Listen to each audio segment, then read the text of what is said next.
Mesdames, Messieurs, bonsoir. Bienvenue sur Spectrum Télévision. C'est le 20h bilingue. Après 2 mois de la Coupe d'Afrique des Nations de football Cameroun 2021, la capitale Yaoundé fait sa mue. La mairie de la ville et le ministère de la Santé publique ont effectué aujourd'hui une descente sur le terrain.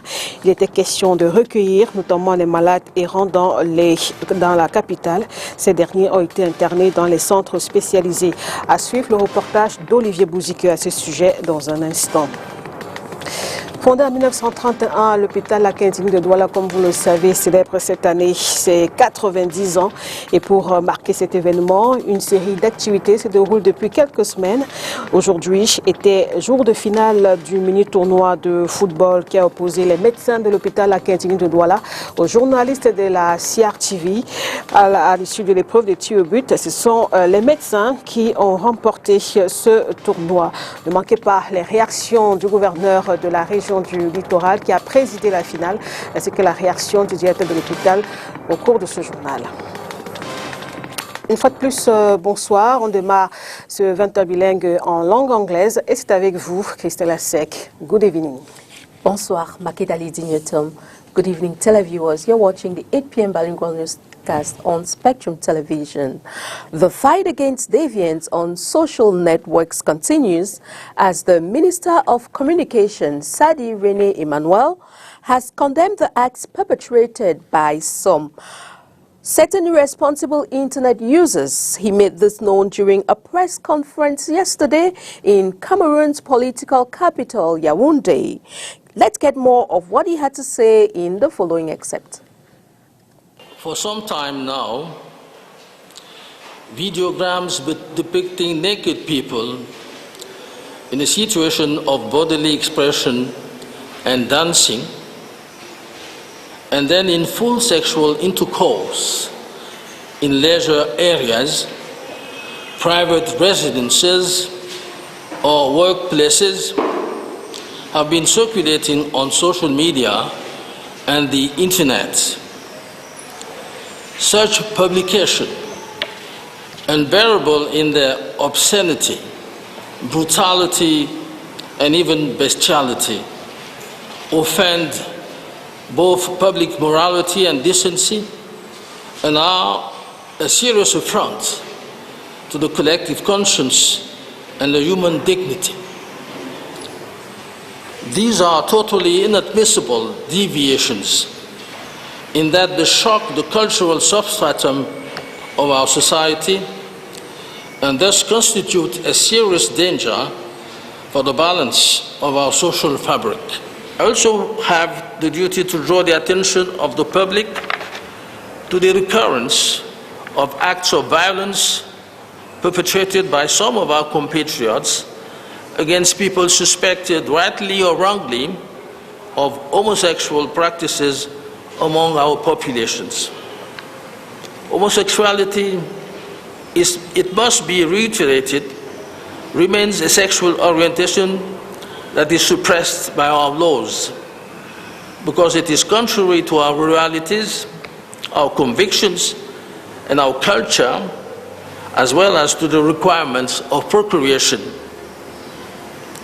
But for all that, it is not up to each and every one of us to take the place of justice in punishing those who might be found guilty of this. Parlons d'autre chose à présent, insertion sociale des déficients mentaux. À l'approche de la Coupe d'Afrique des Nations de football Cameroun 2021, la mairie de la ville de Yaoundé et le ministère de la Santé publique ont effectué une descente sur le terrain ce matin. Objectif, recueillir les malades errants dans la capitale. Ces derniers ont été internés dans les centres spécialisés. Plus de précisions avec vous, Olivier Bouzique. Autour du malade, les équipes de la mairie de la ville et du ministère de la Santé publique développent des stratégies pour le mettre en conscience.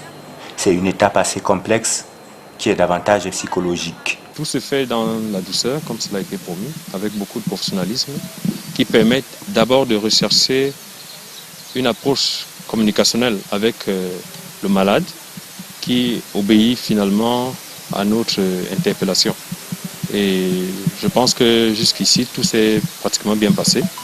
Nous allons continuer de promouvoir cette approche qui est très payante puisque nous n'avons enregistré jusqu'à présent aucun incident ni aucun traumatisme. Le malade est ensuite conduit dans l'un des centres de prise en charge de la capitale dédié aux maladies mentales. L'opération a démarré depuis le mois de mars. Plus de 70 malades sont déjà pris en charge.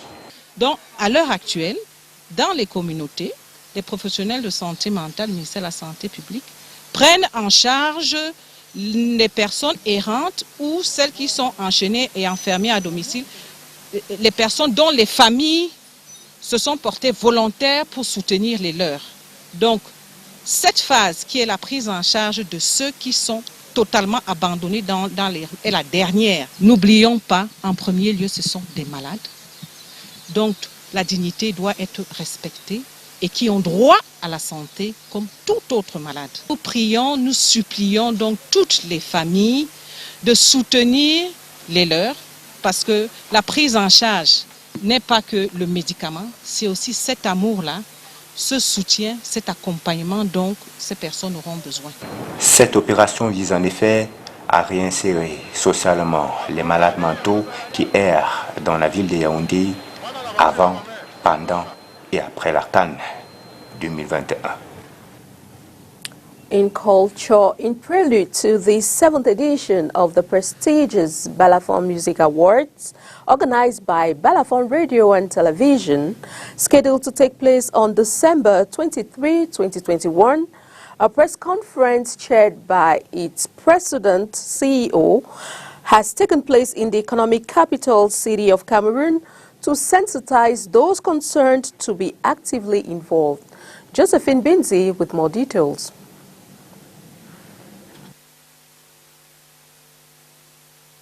In a bid to enable cinematography, artistic techniques, and other dexterity that makes entertainment in Cameroon worthy, Balafon 7 Awards is in her first edition about to push talents to the limelight. Today, it was important to have a team made up of actors and cinematographic workers in their global composure.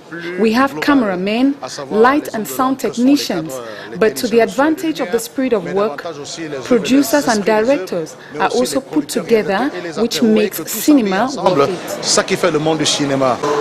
This award-giving ceremony is aimed at creating a long-lasting impact in the lives of the nominated and those who will carry home the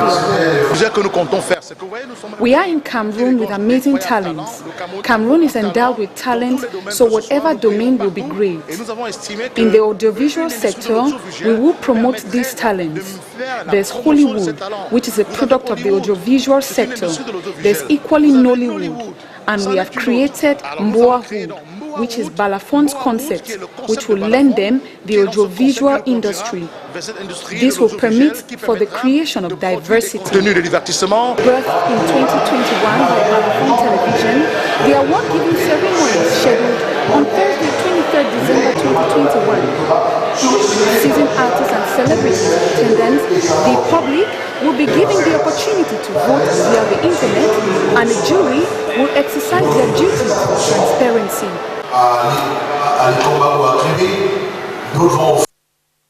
I'll take you over to the Douala Central Market, where we have noticed the abundance of sweet potatoes. Traders say the increase in the prices of these sweet potatoes is as a result of the increase in prices of other carbohydrates like cocoa yams and yams. It's the cause of this abundance as consumers now fancy sweet potatoes. Catherine Kone takes us on the ride. With a sudden increase in the prices of yams, cocoyams, Irish potatoes and plantains, the sales of sweet potatoes in the market has increased as the crop tends to be relatively cheap than the other. At the Douala Central Market, the abundance of sweet potatoes can barely go unnoticed by consumers. Pour le moment, c'est ça qui gouverne au marché. Parce que les choses sont maintenant chères. At the moment, sweet potatoes are abundant in the market. as it is the period. Before, we don't used to eat sweet potatoes, but because things are expensive, we have no choice than to eat. The potatoes that we sell here are from the West region, Fumban to be precise. There are several types of sweet potatoes. We have sweet potatoes from Penamboko and sweet potatoes from the West region. Il y a deux terres différentes. Le Penamboko, c'est la terre noire et la patate de l'Ouest, c'est la terre rouge. Sweet potatoes are important crop in Cameroon, ranking feeds in tons produced among the major staple crops behind cassava and maize. Over 200 farmers grow potatoes in Cameroon, mostly smallholders and very predominantly women. History has been made with the discovery of the Pfizer-BioNTech COVID-19 vaccine. Now they are working towards finding a cure for cancer. More of the story with our foreign partners, the Voice of America.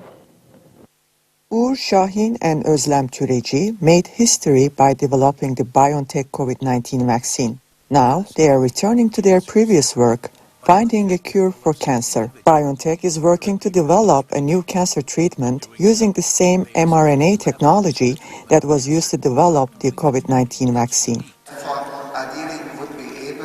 Şahin, who was in Washington, D.C. for a scientific panel on cancer treatment, intends to break new ground by merging mRNA with CAR-T cell therapy normally used to treat blood malignancies. Their goal is to merge these two technologies and create a cancer treatment that targets solid tumors. So there is not yet great evidence that CAR-T cells work in solid tumors, but we believe that the combination of the right target, plus the vaccine could help to overcome this limitation. The CAR-T treatment entails removing T cells from patients, genetically modifying them to target cancer, and then reintroducing them into the patient's body to attack the tumor. Şahin says he's after Claudin-6 protein.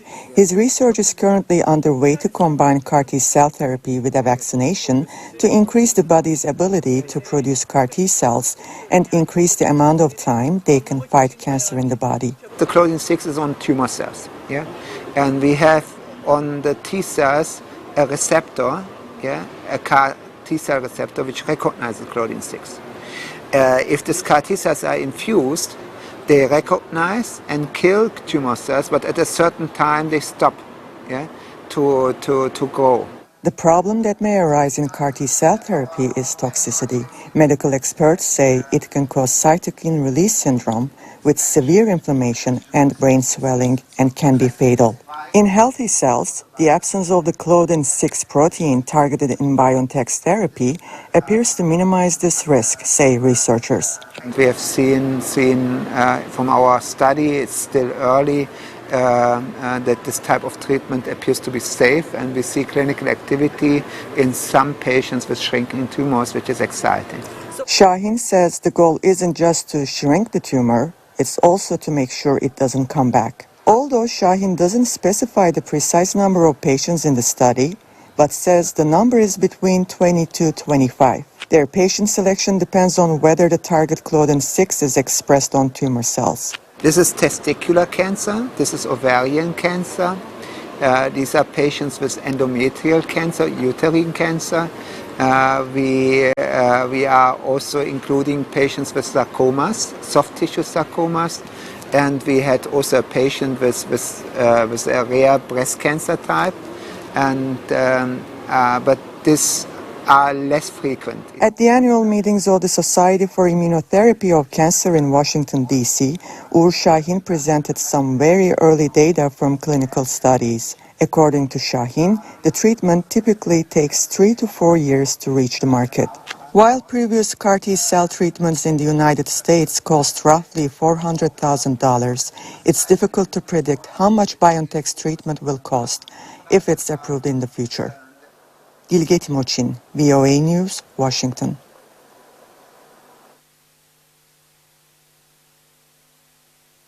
Nous l'annoncions dans les titres. Fondé en 1931, l'hôpital à Quintini de Douala a 90 ans cette année.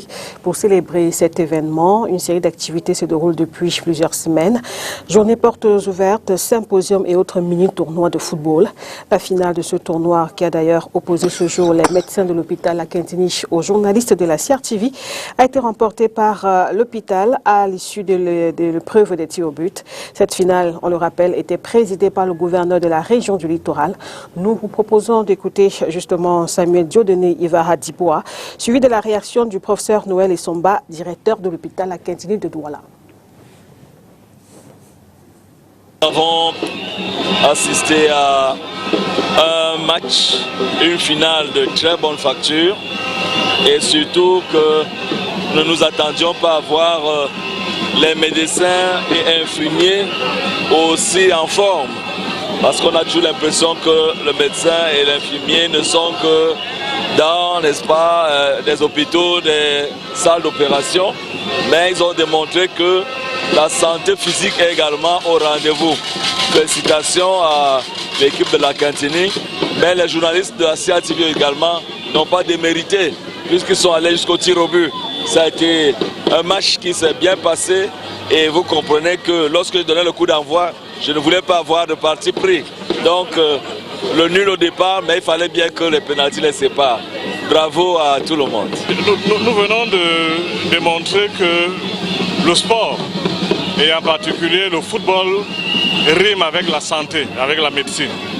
Et je pense que je continue à rendre gloire au président de la République qui a accepté personnellement de patronner les activités de ce 90e anniversaire.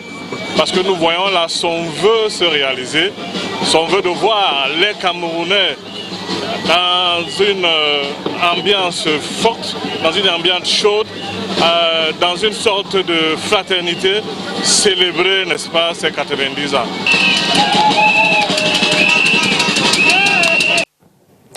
Renforcer les liens armée et nation, c'est le but premier d'une rencontre sportive entre les hommes de la Légion de gendarmerie du littoral et l'association des jeunes managers. Le match de football s'est disputé il y a quelques jours au stade annexe de Japoma, ici à Douala. Une confrontation remportée par l'équipe de la Légion de gendarmerie du littoral. Reportage Inès Pangan. 2-0, c'est le score au thème de la rencontre de football entre les équipes de la Légion de gendarmerie du littoral et de l'association des jeunes managers. Les 90 minutes réservées à ce match au stade annexe de Japoma entre des civils et des hommes en tenue aident au renforcement du lien armée-nation. Quand cette relation est bien entretenue, elle est profitable aux gendarmes et aussi aux populations. La Légion de gendarmerie est présente pour la population et souhaite le montrer à travers cette activité, une activité récréative mais une activité hautement symbolique qui montre bien que la population doit participer à sa propre sécurité. Et la sécurité de la population sera donc faite pas contre elle, pas en dehors d'elle, mais certainement avec elle et même par elle. Parce que c'est elle qui nous apporte le renseignement nécessaire pour de bons résultats sur le terrain. Autre objectif atteint de cette confrontation, briser les idées entretenues par les civils sur les hommes en tenue. Ce moment d'échange, ce moment où le mythe du gendarme tombe un peu et on se rend compte que avant d'être gendarme, avant d'être les forces de sécurité, c'est d'abord des hommes. Ils sont des humains et aujourd'hui, ils nous le démontrent très bien. Ce 20 novembre 2021 à Douala, le colonel Pierre-Aimé Bikele, commandant de la Légion de gendarmerie du littoral, donne le coup d'envoi du match des jeunes managers contre la Légion de gendarmerie du littoral. C'est la fin de ce journal bilingue, mesdames, messieurs. Merci de votre attention. Nous vous souhaitons une bonne soirée en compagnie de nos programmes. Au revoir, Christelle Asek. Good night, Makidali Dinyotom. Good night, televiewers. It was a pleasure being in your company. Have a pleasant weekend in company of programs on Spectrum Television. Bye-bye.